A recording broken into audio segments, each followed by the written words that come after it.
నమస్కారం అండి. ఈరోజు మా ఈ కాలం మూవీ ట్రైలర్ లాంచ్ చేయడానికి వచ్చినటువంటి శ్రీలేఖ్ గారిని, అలాగే సాయి రౌనక్ గారిని ముఖ్యంగా థ్యాంక్స్ తెలియజేసుకుంటూ, మీరు ఇప్పుడు చూసినటువంటి ట్రైలర్ మీ అందరికీ నచ్చిందని నేను భావిస్తున్నాను. అలాగే ఈ సినిమా నైనితాల్, ఉత్తరాఖండ్లో ఉన్నటువంటి నైనితాల్ అనేటువంటి లొకేషన్లో మేము చిత్రీకరణ చేయడం జరిగింది. ఆద్యంతం కూడా ఎంతో థ్రిల్లింగ్గా ఉన్నటువంటి చిత్రం ఇది. అందరికీ చాలా నచ్చుతుందని మేము చాలా భావిస్తున్నాం. సినిమా చాలా బాగా వచ్చింది. అయితే ఈ సినిమా గురించి మనం డైరెక్టర్ గారి మాటలో వింటేనే బాగుంటుంది. Thank you. Hi everybody, trailer చూసినందుకు చాలా థ్యాంక్స్. ఓకే, నాకు ఈ అవకాశం ఇచ్చిన మా ప్రొడ్యూసర్ గారికి, మా హీరో గారికి చాలా థ్యాంక్స్ అండి. అండ్ ఒక స్పెషాలిటీ ఏంటంటే ఈ మూవీకి అందరు కొత్త వాళ్ళకి ఛాన్స్ ఇచ్చాడు మా హీరో గారు. ఆ క్రెడిట్ అంతా ఆయనకే వస్తుంది. కొత్త డైరెక్టర్, కొత్త మ్యూజిక్ డైరెక్టర్, కొత్త డిఓపి, కొత్త ఎడిటర్, సో ఇంతమందికి లైఫ్ ఇచ్చారు ఆయన. ఎందుకంటే అది టైం ట్రావెల్ కాబట్టి, కానీ అర్థమవుతుంది కరెక్ట్గా చూస్తే. Okay, thanks. అందరికీ నమస్కారం. ట్రైలర్ చూశారు, మీకు నచ్చుతుంది, మూవీ కూడా నచ్చుతుంది. ఈ ఛాన్స్ ఇచ్చినందుకు మా ప్రొడ్యూసర్ గారు అండ్ మా హీరో గారు అండ్ మా director, thank you so much. అందరికీ నమస్కారం. Thank you everybody for coming here. Firstly, I would like to thank Ram sir for having me in this film, and Lakshman sir, thank you. Our director sir, Suresh sir, Hemant sir, everybody, thank you so much. And I hope you all liked the trailer. And thank you Ronak for taking out your time and visiting us. So yes, we have really worked hard for this film, and I hope everybody likes it. Thank you. అందరికీ నమస్తే. ఈ cinema కాలం trailer నేను ఈరోజు release కంటే ముందే చూసిన. నాకు చాలా బాగా నచ్చింది. మెయిన్లీ నాకు రామ్ గణపతి గారు యాజ్ అ డైరెక్టర్ మేము వర్క్ చేసినాం కలిసి. ఆయన కాన్సెప్ట్స్ చాలా యూనిక్గా ఉంటాయి. ఎట్ ద సేమ్ టైం ఈ సినిమా చూస్తే కూడా చాలా యూనిక్ కాన్సెప్ట్ అయితే నాకు అనిపిస్తుంది. People who watch it just for the love of movies వాళ్ళకి డెఫినెట్గా నచ్చుతుంది. అండ్ ఈ సినిమాతోని మా రామ్ గణపతి గారు చాలా చార్మింగ్ హీరో కూడా అయిపోయారు. So but apart from this sir, I want you to keep working like this. Me energy నేను చాలా ఇన్స్పైర్ అవుతూ ఉంటా.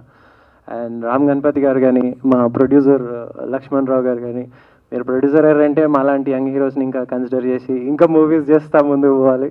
అండ్ కుమార్ అన్న ఆల్సో, ఐ లవ్ యూ. వీళ్ళు 3 brothers, చాలా amazing sweet people. And my beautiful heroine Ankita Saha, ఈ అమ్మాయితో నేను ఇంతకుముందు వర్క్ చేసిన. She extremely professional. And Telugu సినిమాలో ఇట్లాంటి ప్రొఫెషనల్ ఆర్టిస్ట్కి స్కోప్ ఉంటుంది ఎప్పుడైనా. Then I'm the example here. So thank you so much for having me here. And very happy to meet you అండి చాలా రోజుల తర్వాత. And I wish good luck to the director and DOP garu. Great work. Keep doing more such amazing. Thank you so much. Hi అండి అందరికీ. విచ్చేసిన పాత్రికేయులకు, ప్రేక్షకులకు, మీడియాకి and stage మీద ఉన్న టీం అందరికీ కూడా welcome. Thank you. So first of all Ram Ganapathi director గారితో నా అసోసియేషన్. దీనికి ముందర రాజయోగం అనే మూవీకి I did only 1 song. First time నా లైఫ్లో వేరే వాళ్ళ మూవీకి ఒకే ఒక సాంగ్ చేయడం. That is the first song. అది కూడా చాలా మంచి హిట్ అయింది ఆ మూవీ. సో ఈ మూవీ హమ్మీ అని ఒక 14 years అంట. So I wish all the best హమ్మీ, మంచి మంచి సినిమాలు చేయాలని. సో ఈ movie I saw the trailer. Something time traveller, something interesting point ఉంది. టైమ్ ట్రావెలర్ అనగానే కొంచెం కన్ఫ్యూజింగ్గా ఉంటుంది, బట్ ద ఎండ్ డెఫినెట్గా దానికి ఒక కన్క్లూజన్ డెఫినెట్గా ఇచ్చే ఉంటారు రామ్ గణపతి గారు. సో ఈ రోజుల్లో చిన్న సినిమా పెద్ద సినిమా అని తేడా లేకుండా చిన్న సినిమా కథ బాగుండి సినిమా బాగుంటే డెఫినెట్గా ఆదరిస్తున్నారు. చిన్న సినిమాలే బాగా ఆడుతున్నాయి. సో ఈ మధ్యకాలంలో నేను చూస్తుంటే. సో ఏదో ఒకటి అంటే ఖాళీగా ఉండకుండా ఏదో ఒకటి చేయాలి అనే ఒక తాపత్రయం, ఒక తపన, ఒక ప్యాషన్, అస్సలు ఖాళీగా కూర్చోకూడదు. అది acting or director whatever. So ఏదో ఒకటి చేయాలన్న ఎప్పుడు నిరంతరం కృషి చేస్తూనే ఉంటాడు Ram Ganapathi. I like that hard work. ఎందుకంటే నేను కూడా చాలా హార్డ్ వర్క్ చేసి చిన్నప్పటి నుంచి ఈ రోజున ఈ స్టేజ్లో ఉన్నాను. So I like that hard work and that thing. And కాలం అంటే టైం. సో కాలం ఎలా ఆగదో, సో ఆయన సక్సెస్, ఆయన కృషి, ఆయన పట్టుదల అలాగా ఆగకూడదు. ఈ సినిమా నుంచి టైం వచ్చింది, రావాలని మనస్ఫూర్తిగా కోరుకుంటూ I wish all the best column team. And అలాగే మన లక్ష్మణరావు గారు నవబాల క్రియేషన్స్ నుంచి ఎన్నో సినిమాలు వచ్చినాయి, ఇంకా మంచి మూవీస్ నేను ఎక్స్పెక్ట్ చేస్తున్నాను దాని నుంచి. ఐ విష్ ద ప్రొడ్యూసర్ మన లక్ష్మణరావు గారు and the director and the DOP, everyone, the heroine, so obviously. And thanks for giving this opportunity. Thank you so much. Thank you. ఇక్కడికి విచ్చేసినటువంటి మా మీడియా మిత్రులకి, సోదరులకి, ఎలక్ట్రానిక్ మీడియా వారికి, పాత్రికేయులకు అందరికీ నా పాదాభివందనాలండి. కొంతమందికి తప్ప. అదేంటో చెప్పే ముందు నా మూవీ గురించి నేను కొన్ని చెప్పుకోవాలి. సో ఈ కాలం సుమారు 8 ఏళ్ల తర్వాత, అంటే నేను డైరెక్షన్ చేసి 2017లో ఈ అనే సినిమా తీశానండి. అదొక డిజాస్టర్. అయితే తర్వాత మళ్ళీ 5 ఏళ్ళకి నిలదొక్కుని మళ్ళీ రాజయోగం అనే సినిమా తీశాను. దాని గురించి మాట్లాడుకునే ముందు, ఈ కాలం అనే మూవీ ఒక డైరెక్టర్, మన తెలుగు అతనే, చెన్నైలో ఉంటాడు ఆయన. ఎస్జే సూర్య గారి దగ్గర చాలామంది దగ్గర పనిచేశాడు. అసలు మాట్లాడడం చేత కాదు, కానీ పని విషయంలో బాగా చేస్తాడు. మా టీం అందరూ కొంచెం షైగా ఉన్నారు, అందరూ డెబ్యూ కాబట్టి. But I'm not shy as an actor, because నాకు డైరెక్షన్లో 2 సినిమాలు చేశాను. సో ఇప్పుడు ఈ కాలం అనేది అందరూ డెబ్యూస్ అండి. దీనికి మ్యూజిక్ డైరెక్టర్ వచ్చి ఒక 14 ఇయర్స్ కిడ్, 14 ఏళ్ళ అబ్బాయి హమీ అని. తను వాళ్ళ ఫాదర్ వచ్చి టిఆర్ కృష్ణ చైతన్య, మన ఏఆర్ రెహమాన్ గారి అసిస్టెంట్ కీబోర్డ్ ప్లేయర్. ఆయన చాలా చాలా పెద్ద మూవీస్కి పనిచేశారు. అయితే ఆయన దీనికి బ్యాక్గ్రౌండ్ స్కోర్ ఇచ్చారు. బట్ వాళ్ళ అబ్బాయి ఆయన చూసి ఇన్ఫ్లుయెన్స్ అయ్యి ఈ మూవీకి సొంతంగా ట్యూన్స్ ఇచ్చాడండి. ఎంత బాగా ఇచ్చాడంటే, మీరు ఆ సాంగ్స్ వింటే ఓన్లీ 2 సాంగ్స్ కొట్టాడు, ప్లస్ కొంత బ్యాక్గ్రౌండ్ స్కోర్ చేశాడు. ఆ అబ్బాయి ఇచ్చిన ట్యూన్స్ బేస్ అవే వాళ్ళ ఫాదర్ కూడా మొత్తం బ్యాక్గ్రౌండ్ స్కోర్ చేయడం జరిగింది. ఐ థింక్ బ్యాక్గ్రౌండ్ స్కోర్ మీకు అందరికీ నచ్చుద్ది. ఈ మూవీ ఫినిష్ అయిపోయిన తర్వాత మీరు బయటకు వెళ్ళిన తర్వాత ఈ మ్యూజిక్ అనేది మిమ్మల్ని హంట్ చేస్తుంది, అంటే అంత బాగుంటుందండి. So I'm very happy, because నేను ఫస్ట్ టైం చాలామంది డెబ్యూట్స్తో, యాజ్ అ డెబ్యూ యాక్టర్గా కూడా నేను కాలంతో మీ ముందుకు వస్తున్నాను. తర్వాత ఇందులో మీకు నా మదర్గా, మన పుష్పలో అల్లు అర్జున్ గారు మదర్ ఎవరైతే చేశారో కల్పలత గారు, ఆవిడ యాక్ట్ చేయడం జరిగింది. ఆవిడతో నేను 2017లో ఈ అనే మూవీ చేశాను. సో అందులో చాలా ఎమోషనల్గా చేసి ఆవిడ చాలామంది నడిపించారు వాడు ఎమోషన్తో. సో ఆ తర్వాత సిజు అని మనకి కేరళ నుంచి, మనకి దేవి నుంచి ఆయన బాగా పరిచయం. సో యాంటాగనిస్ట్గా చేశారు. నేను మెయిన్ లీడ్గా చేశానండి. మా హీరోయిన్, నా లాస్ట్ రాజయోగం heroine Ankita Saha, she did a fabulous job.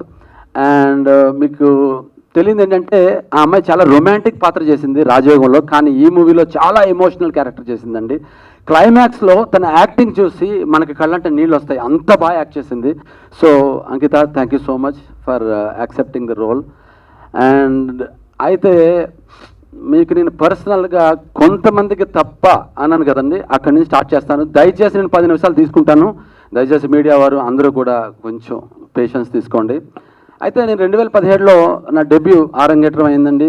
నేనే ప్రొడ్యూసర్ని, 80 మందికి కథ చెప్పాను. అందరూ కూడా బాగుంది, నీ ఎక్స్పీరియన్స్ ఏం లేదు కదా, మరి ఏ సినిమాకి చేయలేదు. నేను యానిమేటర్నండి.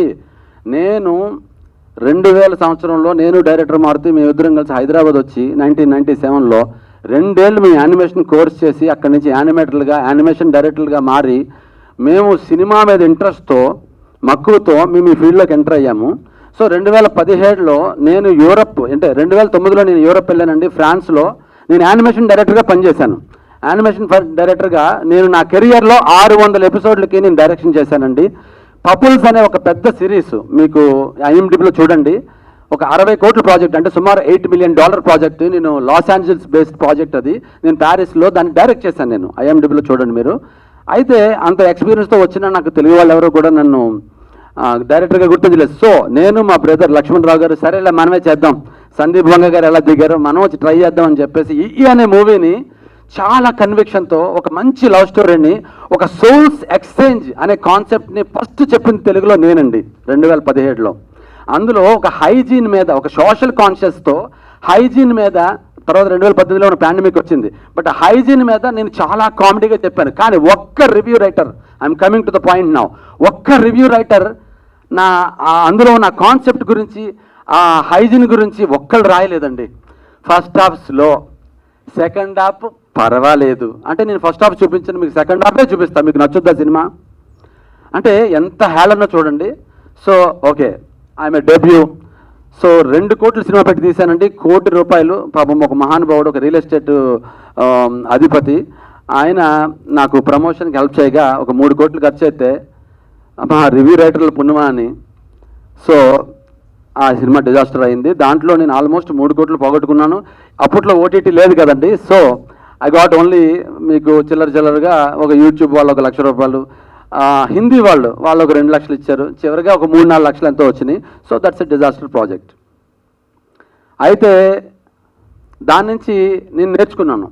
ఒక డిప్రెషన్లోకి వెళ్ళి మళ్ళీ అక్కడి నుంచి మళ్ళీ నిలబడి, సరే ఒక 5 ఏళ్ళు పట్టింది, మళ్ళీ రాజయోగం అనే స్క్రిప్ట్ రాసుకుని, సరే ఇప్పుడు ట్రెండ్ ఎలా ఉంది, okay trend is expecting something else, comedy కోరుకుంటున్నారు, రొమాంటిక్ మూవీస్ని కోరుకుంటున్నారని చెప్పేసి నేను ఒక ట్రెండీగా రాజయోగం అనే సినిమా తీశానండి. అందులో ఒక సాంగ్ అండి, విరిసిన ప్రాయం అనే సాంగు, చాలా సెన్షువల్ రొమాన్స్తో చాలా ఇష్టంగా కష్టపడి దాన్ని, మా పాత్రలు ఇక్కడే ఉన్నారు, మా రోనక్, మా అంకిత ఎంతో కష్టపడి, romance, on screen romance is so difficult అండి. నేను చెప్తున్నాను, ఈరోజు తెలుగులో సుమారు 110 మిలియన్ అంటే సుమారు 11 కోట్ల మంది, తర్వాత హిందీలో ఒక 140 మిలియన్ అంటే సుమారు హిందీ తెలుగు 2 కలిపి 25 కోట్ల మంది ఆ సినిమాని, ఆ సాంగ్ని ఎంకరేజ్ చేసి చూస్తున్నారంటే ఆ సాంగ్ కొన్ని వాల్యూ చూడండి. అయితే ఇక్కడ ఒక ఇబ్బంది ఉంది, చాలా పెద్ద ఇబ్బంది. అదేంటంటే మా ఇండస్ట్రీలో ఉన్న పెద్ద ఇబ్బంది ఇప్పుడు మూవీ రివ్యూ రైటర్స్ అండి. దయచేసి ఏమనుకోవద్దు, పాజిటివ్గా రివ్యూ వాళ్ళు రాసే వాళ్ళని నేను టార్గెట్ చేయట్లేదు, బట్ నెగిటివ్ రివ్యూస్ ఎందుకండి.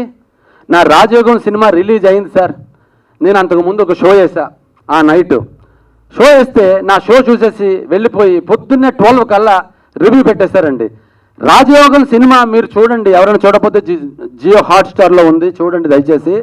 దాన్ని ఒక కుళ్ళిన రోగం, అసలు ఎట్లా పెడతారండి, అసలు కుళ్ళిన రోగం ఏంటంటే రాజయోగం అని ఎంతో కష్టపడి 14 మంది కమెడియన్స్తో తీస్తే దయచేసి ఆలోచించండి. ఒక కొత్త వాళ్ళు వచ్చినప్పుడు ఎంకరేజ్ చేయడం ట్రై చేయండి. మీ ఇష్టం వచ్చిన రాతలతో దయచేసి భవిష్యత్తులో వచ్చే ప్రొడ్యూసర్స్ని, డైరెక్టర్స్ని కిల్ చేయొద్దు. ఎన్నో కళ్ళతో వస్తారు, అలాంటి మా ప్రొడ్యూసర్స్ని, మా డైరెక్టర్స్ని మీరు సినిమా రిలీజ్ అవుతుంటేనే థియేటర్లో ఉండగానే మీరు ఈ విధమైన రాతలతో మీకు సబబు కాదు. దయచేసి నేను ఒకటే చెప్తున్నా, సోషల్ కాన్షియస్గా అనేక ఎలిమెంట్స్ ఉన్నాయి ఈ రోజున మనం మాట్లాడుకోవాలంటే. ఒక జర్నలిస్ట్గా మీరు రాయాలనుకుంటే చాలా ఇష్యూస్ ఉన్నాయి ఈ రోజున. There are multiple things, multiple problems. ఒక రోడ్డు మీద గురి ఉంటే అది తప్పించుకుని వెళ్ళిపోతూ ఉంటారు. ఆ కార్పొరేటర్ ఎవరు, ఆయన మీద రాయండి ఒక రివ్యూ, రాయరు. మళ్ళీ జర్నలిస్ట్ మీరు. తర్వాత ఈ రోజున పొల్యూషన్ విపరీతంగా ఉంది సిటీలో, గార్బేజ్ విపరీతంగా ఉంది, ఎంతో క్లైమేట్ పాడైపోతుంది, వాటర్ లేవు. రాబోయే 30 ఇయర్స్లో 2050 నాటికి మేజర్ 30 సిటీస్లో వాటర్ ప్రాబ్లం వస్తుంది. దాని గురించి ఏం చేయాలి, దాని మీద రివ్యూలు రాయండి. జనాల్ని మీరు ప్రేరేపించండి, దాని మీద మీరు రివ్యూలు రాదు. ఈరోజు సగటు మిడిల్ క్లాస్ ఫ్యామిలీ ఫీజులు కట్టాలంటే స్కూల్స్లో ఎంతో ఇబ్బంది పడుతున్నారు. ఆ యూనిఫామ్ అని అవన్నీ ఇవన్నీ పీకు తింటున్నారు. కాలేజెస్, స్కూల్స్, ఒక మిడిల్ క్లాస్ ఎంత తపన పడుతున్నారు, వాడి మీద రివ్యూలు రాయండి. గవర్నమెంట్ ఇంకా ముందుకు రావాలి, ఇంకా మంచి స్కూల్స్ పెట్టాలి, మంచి టీచర్లు ఇవ్వాలి, మంచి ఫెసిలిటీస్ ఇవ్వాలి, ఈ ఇబ్బంది తగ్గాలంటే దాని మీద రివ్యూలు రాయండి. మీరు రాయరు. ఏమండి, వైద్య వ్యవస్థ ఎంత దారుణంగా ఉందండి. ఎవరికైనా రోగం వచ్చి వెళ్తే వాడికి ఆ టెస్టులు ఈ టెస్టులు అని ఎంత ఇబ్బంది పెడుతున్నారు, ఎంత డబ్బులు దోచేస్తున్నారు మిడిల్ క్లాస్ ఫ్యామిలీ నుంచి, దాని గురించి రాయండి. గవర్నమెంట్స్ కొన్ని అట్లీస్ట్ ఈ టెస్ట్ వరకైనా మీరు ఇవ్వండి, వాళ్ళకి ఆ ఇబ్బంది నుంచి తప్పించండి మిడిల్ క్లాస్ ఫ్యామిలీ. మీరు రాయండి రివ్యూలు, రాయరు. కేవలం సినిమా, కేవలం సినిమా. సినిమా వాళ్ళంటే మీకు ఎందుకంత లోకం అండి? కష్టం మాది, మేము డబ్బులు పెడుతున్నాం. కళామ్మ తల్లిని మేము సినిమా తర్వాత సినిమా తీసి మేము బతికించుకుంటున్నాం. మొన్న మౌగ్లీ రిలీజ్ అయితే అడవిలో తప్పిపోయిన ప్రేమ జంట, ఎంత తప్పండి అసలు. మీకు ప్రాస కావాలండి, ప్రతి సినిమాకి మీకు ప్రాస కావాలి. మా ఇబ్బందులు వద్దు. ఒక 150 రోజులు 100 రోజులు ఒక అడవిలో 150 మంది టెక్నీషియన్స్ కూర్చుని నిలబడి ఎంత కష్టపడితే షూట్ జరుగుతుందండి. లైట్ మ్యాన్లు, ట్రాకు, ఎంత టెక్నికల్ బృందం కష్టపడితే మూవీ వస్తుందండి. అడవుల్లో సినిమా అంటే మాట్లాడుకున్నారా? నేను అడవిలో ఉత్తరాఖండ్లో తీశాను. ఉత్తరాఖండ్లో ఎందుకు తీశాను తెలుసా? నేను 15 రోజులు షూట్ చేశానండి ఉత్తరాఖండ్లో.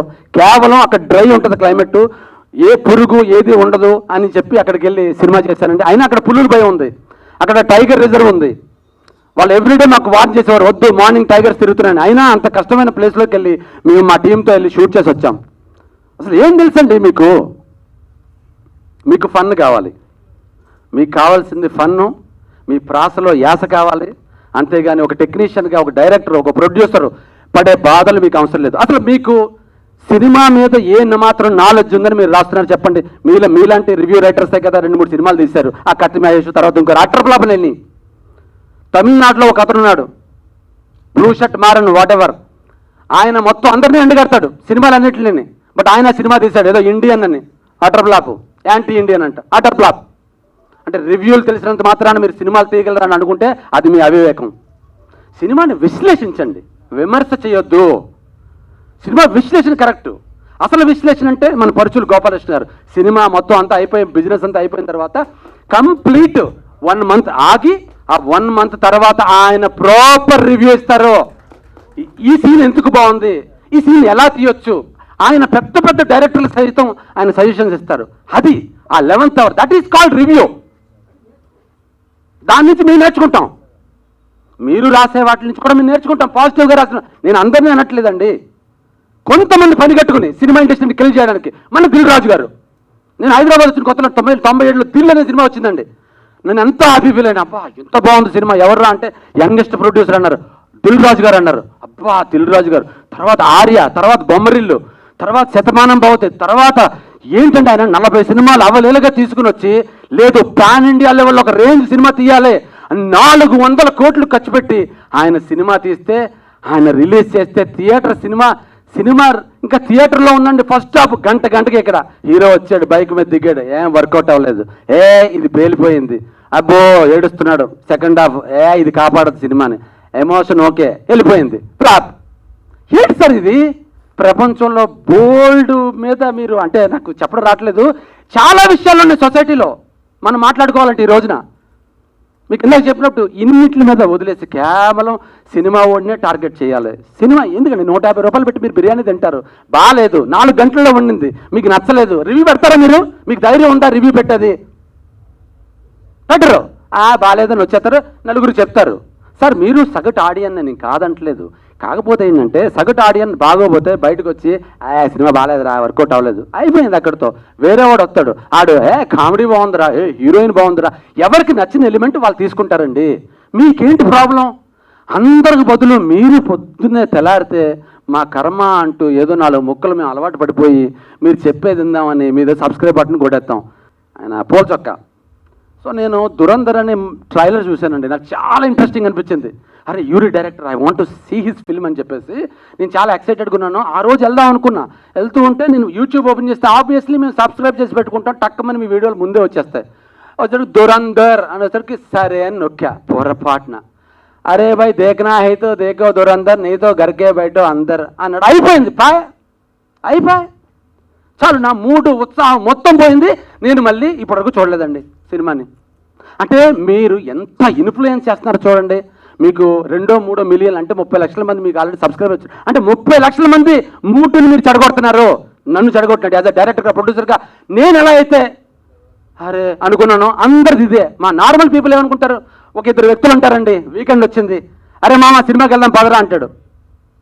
పక్కన అంటాడు, అరే కాలం అనేదో కొత్త మూవీ వచ్చిందిరా, కొత్త వాళ్ళు చేశారంట, బాగాలేదంటరా, కొత్త వాళ్ళు, రివ్యూ నువ్వు చూసావారా అని అడుగుతాడు.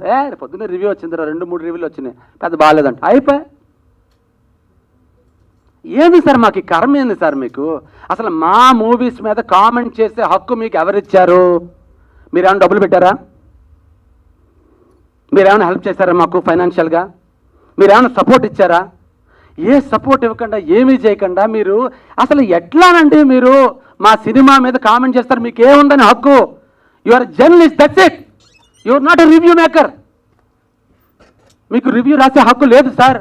ఎందుకంటే నేను కొన్ని సంవత్సరాలుగా కష్టపడి ఆ టెక్నికల్ టీంలో పనిచేసి నేను నేర్చుకుని వచ్చి తీస్తున్నాను. రాస్తే నేను రాయాలి సార్ రివ్యూ. మీరెవరు సార్? పరుచూరు గోపాలకృష్ణ గారు రాయాలి. ఆయన 100 సినిమాలు పనిచేశారు. ఒక టెక్నీషియన్గా రాయండి రివ్యూ. లేదు. చూసిన నాలెడ్జ్తో ఎన్ని రివ్యూలను రాస్తారు సార్ మీరు? ఎంతమందిని ఎండగడతారు? మా న్యూ ఏజ్ డైరెక్టర్స్ భయపడిపోతున్నాం సార్. శృంగారం ఇంతకుముందు ఎవరు తీయలేదా? రాఘవేంద్రరావు గారు తీయలేదా? ఏమండి? దాసనారాయణ గారి, ముత్యాల సుబ్బయ్య గారు తీయలేదా? మణిరత్నం గారు తీయలేదా? రామ్ గోపాల్ గారు తీయలేదా? వాళ్ళ అదృష్టం మీరప్పుడు లేరు సార్. మా కర్మ ఇప్పుడు మీరందరూ కొల్లలుగా ఉన్నారు. ఏం అడిగానండి, ఆర్టిఫిషియల్ ఇంటెలిజెన్స్ ఎంతమంది రివ్యూవర్స్ ఉన్నారు ప్రస్తుతానికి తెలుగు రాష్ట్రాల్లో ఎన్ఆర్ఐ అందరూ కలిపి అంటే 1500 మంది ఉన్నారంటండి. Social media, Instagram, Facebook, YouTube, news papers 1500 మంది. అందులో మెయిన్ స్ట్రీమ్ మీడియా 150 మంది. మీ 150 మంది కత్తి పట్టుకుని సినిమా రిలీజ్ అవుతుంటే ముందే అక్కడ చూడండి రిలీజ్ అవుతుంది అన్నారా, డిలే అయింది, ఆ నైట్ మొత్తం రివ్యూలే. మీ ఇష్టం సార్, మీ ఇష్టం. మిమ్మల్ని అడిగేవాళ్ళు లేరు. చిన్నపిల్లలు ఎప్పుడైనా తప్పు చేస్తే ఎవరైనా ఏమన్నా మాట అంటే అట్లీస్ట్ పేరెంట్స్ అలా మాట్లాడకూడదన్నా ఏంటి? ఇప్పుడు మీరు అందరూ పెద్దవాళ్ళు అయిపోయారు. మీ ఇష్టం సార్, రాయండి, తొక్కండి సినిమాని. సార్ నేను ఎగైన్ నేను చెప్తున్నాను, కొంతమంది పని కట్టుకుని సినిమా ఇండస్ట్రీని కిల్ చేసే వాళ్ళ గురించి మాట్లాడుతున్నా. నేను మిగతా వాళ్ళ గురించి మాట్లాడతలేదండి, విశ్లేషణ చేసే వాళ్ళ గురించి మాట్లాడలేదు. కేవలం కామెంట్. వాళ్ళకి ప్రాస కావాలండి, ప్రాస. అసలు సినిమా వాడి కష్టం ఏం తెలుసండి? పొద్దున్నే 3 గంటలు లెగిస్తాం మేము, 4 గంటలకల్లా రెడీ అయ్యి మేము సెట్కి బయలుదేరితే 5 అవుతుంది. 5ంటికి కూర్చుని మొత్తం డిస్కస్ చేసుకుని 6ంటికి ఫస్ట్ కెమెరా పెట్టాలని ట్రై చేస్తాం. 6-6:30 కెమెరా పెడతాం. ఈ లోపు మొత్తం ఫోన్లు చేసుకుంటాం, ఆర్టిస్టులు అందరినీ గ్యాదర్ చేసుకుంటాం. 6:30 ఫస్ట్ షాట్ పెట్టి 9ంటికి మళ్ళీ మా బాబాయ్ టిఫిన్ చేస్తూ ఉంటారు, ఫ్రెష్గా ఉంటారు అక్కడ. అందరూ తింటాం కూర్చుని. మళ్ళీ 1 గంటకు బ్రేక్ తీసుకుంటాం. ఒక హాఫ్ అన్ అవర్ ఈ లోపు డిస్కషన్ నడుస్తూ ఉంటాయి. తర్వాత మళ్ళీ ఒక బ్రేక్ ఉంటుంది. ఈ బ్రేక్లో ప్రొడ్యూసర్ గారు కట్టలు పట్టుకుని వస్తారు, మళ్ళీ పంచాలి కదా డబ్బులు. ఈలోపు ఎన్ని సీన్లు అంటాడు. ఈరోజు 6 అనుకున్నాం, ఇప్పుడు 2 అయినాయి. మరి మిగతా 4 ఏంటి? మిగతా 4 రేపటికి వెళ్తే మళ్ళీ లొకేషన్ ఛార్జ్ ఎక్కువ పడుతుంది అయ్యా. ఈ రోజు చెయ్యి, ఆర్టిస్టుని బతిమాడుకుందాం. మళ్ళీ అందరితో సహా మళ్ళీ ఆర్టిస్టుని బతిమాలుతాం, ఎక్స్ట్రా కాల్ షీట్ వేస్తాం. 9:30 అవుతుందండి, 10 అయిపోతుంది. 10ంటికి మళ్ళీ 1 గంట డిస్కషన్, రేపు సీన్లు ఏంటా అని. 11ంటికి మళ్ళీ స్టార్ట్ అవుతామండి. ఇంటికి వెళ్ళాడు 12, పడుకున్నట్టుకు 1 గంట, మళ్ళీ 3ంటికి వెళ్తాం. ఇది సినిమా వాడి పరిస్థితి. మీ 150 మంది సోకాళ్ళు అందరూ కూడా ఒక సినిమాకి నాతో పని చేయండి. నాతో రండి, ఫ్రీ ఫుడ్ పెడతా, నేనే తీసుకెళ్తా మిమ్మల్ని అందరినీ. దయచేసి నాతో రండి, నేను తీసుకెళ్తా మిమ్మల్ని. 3 రోజులు 2 గంటల నిద్ర. దయచేసి నాతో రండి ప్లీజ్. ఒక సినిమా వాడి పెయిన్ ఏంటో తెలుస్తుందండి మీకు. ఈ కాలం అనే సినిమా యాక్చువల్గా ఒక 60 రోజులు చేస్తే చాలా బాగా వస్తుంది. కానీ కేవలం 18 రోజులు, 30 రోజులు చేద్దామని దిగాను, డబ్బులు లేవు. కేవలం 18 రోజుల్లోనే మీకు ఈ ట్రైలర్ ఇచ్చాను నేను. చాలా బాగా వచ్చిందండి సినిమా. చాలా తక్కువ మంది ఆర్టిస్టులు, కానీ ప్యాషన్గా. నా అసిస్టెంట్ డైరెక్టరే ఈ డైరెక్టర్. సార్ మీరే హీరో సార్ అని కథ చెప్పాడు. నేను హీరో అంటే ఆదరబా. అది లేదు సార్, మీరు చేయాలి సార్, మీ యాక్టింగ్ చూశాను, అందరికీ ఎక్స్ప్లెయిన్ చేయడం, మీరు చాలా బాగుంటుంది, మీరే చేయాలి. సరే సార్, బడ్జెట్ కూడా చాలా తక్కువ అవుతుంది, 2 లొకేషన్లు అయిపోతుంది. కథ విన్న తర్వాత నిజంగా ఆ హీరో ఒక హీరోయిన్ కోసం పడే కష్టం, అంటే ఆ క్యారెక్టర్ కోసం ఆ గర్ల్ ఫ్రెండ్తో ఎంగేజ్మెంట్ అవుతుంది. ఆ ఒక చోటుకి వెళ్తే అక్కడ ఒక వలయంలో ఇరుక్కుంటాడు, ఒక టైం ట్రావెల్లో. పొరపాటున తన గర్ల్ ఫ్రెండ్ తానే చంపేసుకుంటాడు. అసలు మళ్ళీ టైం ట్రావెల్ చేసి బతికించుకున్నాడా లేదా అన్నదే కథ. అసలు ఎంత బాగా మేము డిజైన్ చేసామంటే, రైటింగ్లో నేను కూడా పనిచేశాను డైరెక్టర్తో పాటు. దీనికి స్క్రీన్ ప్లే కూడా చేశాను నేను, ఎలాగే 2 సినిమాలు తీసిన ఎక్స్పీరియన్స్ ఉంది కాబట్టి. సో ఇంత కష్టపడి చేస్తే ఇప్పుడు నేనేమనుకుంటానంటే అండి, అరే మనకి కాలం మారింది, మనకి కాలం కలిసి వచ్చింది, ఈ కాలంతో మన కాలం చేంజ్ అవుద్ది. కానీ మా రివ్యూ రైటర్లో రెడీగా ఉంటారు. పోయే కాలం వచ్చిన డైరెక్టర్, కాలం మూడింది, ఇండస్ట్రీకే రాహుకాలం. ఈ కొత్త కాలం డైరెక్టర్, కొత్త కాలం హీరో పెట్టండి సార్. మీకంటే బాగా పెట్టగలం మేము, రైటర్లో డైరెక్టర్లో. రాయాలంటే మీకంటే 100 రెట్లు రాయగలం మేము. ఎంతో అదృష్టవంతులు సార్ ఇంతకుముందు తీసిన వాళ్ళందరూనే. పాపం మన దిల్రాజు గారు 150 కోట్లు నష్టం సార్. నేను చెప్తున్నాను, మీ రివ్యూల వల్ల ఆయనకు 150 crores loss. I'm telling you directly. 6 కోట్లు నేను తప్పు పెట్టుకున్నాను కదా, అంత పెద్ద ఆయన నాగవంశీ సార్. అసలు నాకు అర్థం కాదు, ఒక చిన్న విషయం, ఎక్కువ టైం తీసుకున్నాను, ఏమనుకోవద్దు. ఒక్కసారి ఆలోచించండి, తెలుగోడు ఏ రేంజ్కి వెళ్ళాడు చెప్పనండి. నేను ప్యారిస్లో 8 years పనిచేశాను sir. Foreigners, are you Indian or Pakistani అంటే I mean Indian Baahubali, Pushpa ఏ రేంజ్కి వెళ్ళిపోయింది సార్. సాఫ్ట్వేర్, డాక్టర్ అని ఎవడంటలేదండి. అంటే సినిమా ఫీల్డ్ ఒకసారి ఆలోచించండి, సినిమాకి ఎంత బలం ఉందో. ఒక సినిమా ప్రాంతీయ సినిమా ఎంత దూరం వెళ్ళిపోయిందండి. ఇండియాని అసలు రాజమౌళి గారు పాపం మహానుభావుడు ఎంత కష్టపడతాడని 4 ఏళ్ళు మన కోసం ఆయన సినిమా పట్టుకొస్తే, ఒరే తురే ఏమన్నాడండి ఆయన అసలు. నాకు సార్ నేను చెప్తున్నానండి, ఒక్క నిమిషం సార్, ఒక్క నిమిషం సార్. సార్ ఓకేనండి, ఒక 5 నిమిషాలు ఇవ్వండి సార్, 5 నిమిషాలు ఇవ్వండి sir. 5 minutes sir please, 2 minutes. ఓకేనండి ఒక్క నిమిషం sir, 2 minutes sir, 2 minutes sir. I'm talking about only certain people sir, అందరినీ కాదు సార్. ఇప్పుడు నేను చెప్పేది లాస్ట్గా చెప్పేది ఒక్కటి సార్, ఒక్క నిమిషం, నాకు ఒక్క నిమిషం అయిపోయింది సార్. రాజమౌళి గారు ఆయన పర్సనల్గా ఆయన పాప మీద స్క్రీన్ వర్కౌట్ అవ్వకపోతే ఆయన ఫ్రస్ట్రేషన్లో ఆయన నాకు దేవుడు అంటే నమ్మకం, దేవుడిని ఆయన తిట్టలేదండి, దేవుడిని ఏమనలేదు. కానీ మన అంతర్జాతీయ లెవెల్లో మన సినిమాని తీసుకెళ్ళి ఆస్కార్ లెవెల్లో తీసుకొచ్చి జపాన్లో ఎందరితోనే పొగిడించుకుంటే మన బాహుబలి, మన తెలుగు వాళ్ళు మాత్రం రివ్యూలు బాగాలేదని రాశారు. అంటే చూడండి సార్, పక్క రాష్ట్రాలు తమిళ్లో పెద్ద హిట్, హిందీలో పెద్ద హిట్ సార్. దయచేసి మన డైరెక్టర్లని, మన ప్రొడ్యూసర్లని, మన అరవింద్ గారు, మన దిల్రాజు గారు, మన రాజమౌళి గారు, మన నాగవంశీ గారు, మన విశ్వ గారు, మన వాళ్ళని మనం పొగుడుకుందాం సార్. పక్క వాళ్ళకు లోకమైపోతున్నాం కదా సార్. ఎందుకు మీరు చెప్తున్నారని కామెంట్లో ఇంకా అరబడ్డగాళ్ళు చిన్న కెమెరాలు పట్టుకుని వర్రే తుర్రే, తప్పు సార్, ఇది ఆపేయండి సార్ దయచేసి. ఇంటర్నేషనల్ రేంజ్కి వెళ్ళిపోతుంది సార్ సినిమా, ఇది అర్థం చేసుకోండి. ఇంకా మీరు ఇలాగే రాస్తాము, మా చెయ్యి, మా బలం, మా ఇష్టం, మా కలం, మా లిబర్టీ అంటారా? నెక్స్ట్ మూవీలో మా ప్రొడ్యూసర్స్, మా డైరెక్టర్స్ కూడా ఎవరైతే రివ్యూ బ్యాడ్గా పెడుతున్నారో వాళ్ళ ఫోటోలు మేము ట్యాంక్స్ కార్డులతో పాటు వేసేసుకుంటాం సార్. వీళ్ళ రాతలు నమ్మొద్దు, వీళ్ళు చీడ పురుగులు, ఇండస్ట్రీకి వీళ్ళు చేటు లోటు అని చెప్పేసి మేము వేసుకుంటాం సార్. మీరు ఏం చేస్తారో మీరు చేసుకోండి, మేము ఏం చేయాలో మేము చేసుకుంటాం. మాకు చేతనం అవుతుంది సార్, మేము చేయగలం. కానీ మేము సోదరులు, మిత్రులు అని మేము ఇంకా మిమ్మల్ని ప్రేమిస్తూనే ఉన్నాం. కానీ మీరు ఎవ్రీడే మమ్మల్ని ద్వేషిస్తున్నారు. ఇది ఒక డైరెక్టర్గా, ఒక యాక్టర్గా, ఒక ప్రొడ్యూసర్గా, సగటు ప్రొడ్యూసర్గా మా బాధ ఇది. మీరు అర్థం చేసుకుంటారని కోరుకుంటూ, దయచేసి